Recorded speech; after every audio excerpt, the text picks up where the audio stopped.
Hi friends, అందరికీ నమస్కారం. Friends, school బస్సుకు తీవ్ర ప్రమాదం. బస్సులో 30 మంది విద్యార్థులు. అసలు ఎక్కడ జరిగింది, ఏంటి వివరాలు తెలుసుకుందాం. వీడియో పూర్తిగా చూడండి. అలాగే తప్పకుండా ఒక లైక్ చేయండి. లైక్ చేయడం వల్ల మరింత మందికి ఇన్ఫర్మేషన్ చేరుతుంది. అలాగే ఎప్పటికప్పుడు అప్డేట్స్ తెలుసుకోవడానికి ఛానల్ని సబ్స్క్రైబ్ చేసుకోండి. ప్రభుత్వం నుంచి వచ్చే ముఖ్యమైన అప్డేట్స్ అన్ని మన ఛానల్ ద్వారా మీకు ప్రతిరోజు తెలియజేయడం జరుగుతుంది. వివరాల్లోకి వెళ్ళిపోదాం. బస్సులన్నీ ఫిట్నెస్ ఉండాలి అని ఎన్ని రకాలుగా ఎన్నిసార్లు చెప్పి అంత చెక్ చేసినా కూడా అవే బస్సులు నడుపుతూ ఉంటారు. ముఖ్యంగా చిన్నపిల్లల విషయంలో మరింత జాగ్రత్తగా ఉండాలని ఎన్ని హెచ్చరికలు జారీ చేసినా పట్టించుకోవడం లేదు. అధికారులు కూడా కొన్నిసార్లు చూసి చూడనట్టు వదులుతుంటే ఇలాంటి ప్రమాదాలే జరుగుతున్నాయి. అయితే ఈరోజు అదృష్టం బాగుంది. రన్నింగ్లోనే ఊడిపోయిన స్కూల్ బస్ టైర్లు. విద్యార్థులకు తప్పిన పెను ప్రమాదం. ఒకవేళ అది ఏ సైడ్కో వెళ్ళినట్లయితే చాలా పెద్ద ప్రమాదం జరిగేది. ఈ ఘటన బస్ టైర్లు ఊడిపోయిన ఘటన కడప జిల్లాలో చోటు చేసుకుంది. రాష్ట్ర వ్యాప్తంగా రవాణా శాఖ అధికారులు ఎన్ని రకాలుగా హెచ్చరించిన స్కూల్ బస్సుల నిర్వహణలో మాత్రం ప్రైవేటు పాఠశాలల తీరు మారడం లేదంటున్నారు. విద్యార్థుల ప్రాణాలను గాలి కుదిలేసి కొన్ని విద్యా సంస్థలు ఫిట్నెస్ లేని బస్సులను యథేచ్ఛగా నడుపుతున్నాయి. తాజాగా కడప జిల్లాలో విద్యార్థులకు పెను ప్రమాదం తప్పింది.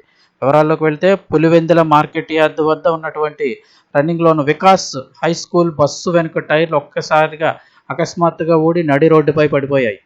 దీంతో బస్సు మొత్తం ఓ వైపుకు వాలిపోయింది.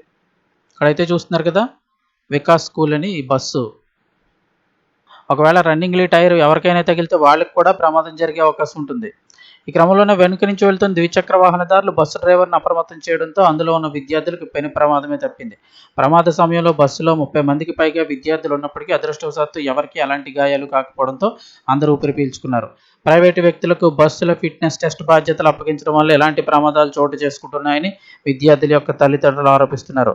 సో గమనించండి, మీ పిల్లలు ఏ స్కూల్ అనే కాదు, ఏ స్కూల్ అయినా ప్రైవేట్ స్కూల్స్, మినీ వ్యాన్స్, ఇలాంటి బస్సులు చిన్న వాటిలో ఆ వెహికల్స్ ఎలా ప్రతిరోజు ఇంటికి వచ్చి తీసుకువెళ్తూ ఉంటాయి. వెహికల్స్ ఎలాగున్నాయి కాస్త గమనిస్తుండండి. టైర్లు అవి బాగున్నాయా, డ్రైవర్ ఏమన్నా డ్రింక్లో ఉన్నాడా, మామూలుగా ఉంటున్నారా, ఆ బస్సు కిటికీలు, ఓసలు, కూర్చునే సీట్స్ అవి ఎట్లా ఉంటున్నాయి ఒకసారి లోపలికి వెళ్ళి కూడా చూస్తూ ఉండండి. ఎందుకంటే అవి ఏమైనా తుప్పు పట్టినా కూడా గీసుకొని గాయాలయ్యే ప్రమాదం కూడా ఉంటుంది. కేవలం స్కూల్ ఒక్కటే కాదు, రోజు వెళ్ళి వచ్చే వెహికల్స్ని కూడా పరిశీలించాల్సిన బాధ్యత తల్లిదండ్రుల పైన కూడా ఉంటుంది. ఏమాత్రం ఇబ్బంది ఉంటే యాజమాన్యానికి, లేదంటే కనుక అధికారులు కూడా కంప్లైంట్ ఇచ్చే అవకాశం ఉంటుంది.